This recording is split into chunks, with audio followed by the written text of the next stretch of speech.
Bizim arabamız bir tanesi. Arabaya gerek yok. Değerli dostlarım, Van halkının iadesi gasp edilmiştir. Van halkının iadesine pusu kurulmuştur. Biz bu gasp girişimine, bu pusu kurulma girişimine, bu hukuksuzluğa karşıyız. Sadece Van'da değil, bütün Türkiye'de karşıyız. Bunun bilinmesini isteriz. Bugün dayanışma için, sizinle beraber olmak için buradayız.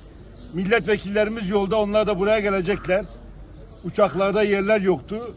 Muş'tan, Erzurum'dan buraya gelmeye çalışıyorlar. Burada olacağız. Sizlerle dayanışma göstereceğiz. Bizler hukukçuyuz. Aynı zamanda sizlerin temsilcisiyiz. Şunu ifade edeyim.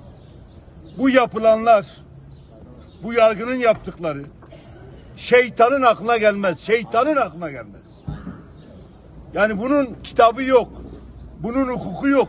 Böyle bilin. Dini de yok. Açık açık söylüyorum, ben bu kelimeleri parlamentoda kürsüde söylemişim.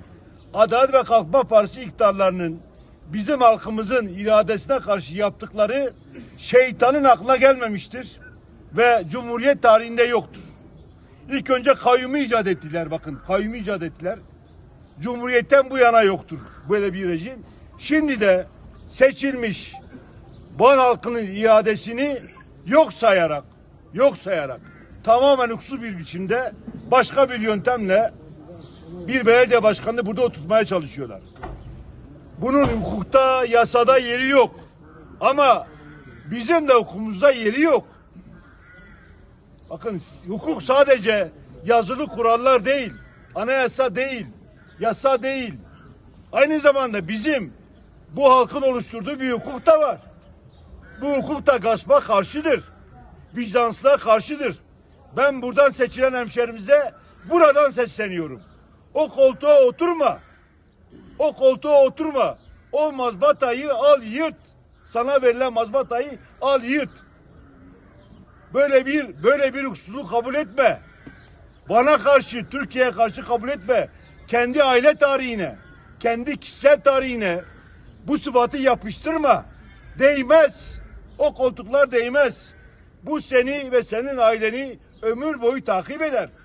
Bu vicdansızlıktır, hukuksuzluktur. Bunu yapmayın. Sana o mazbatayı veren bir hakim olabilir.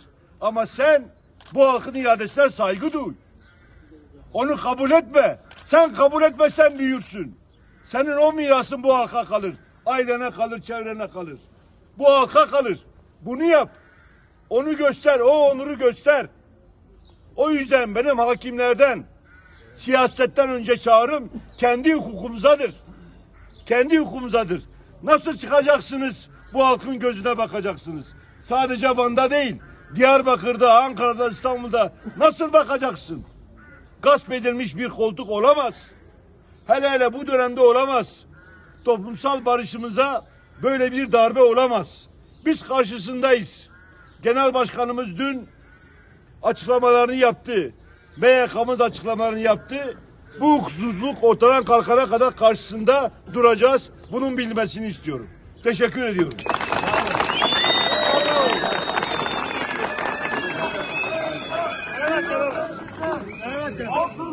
Evet.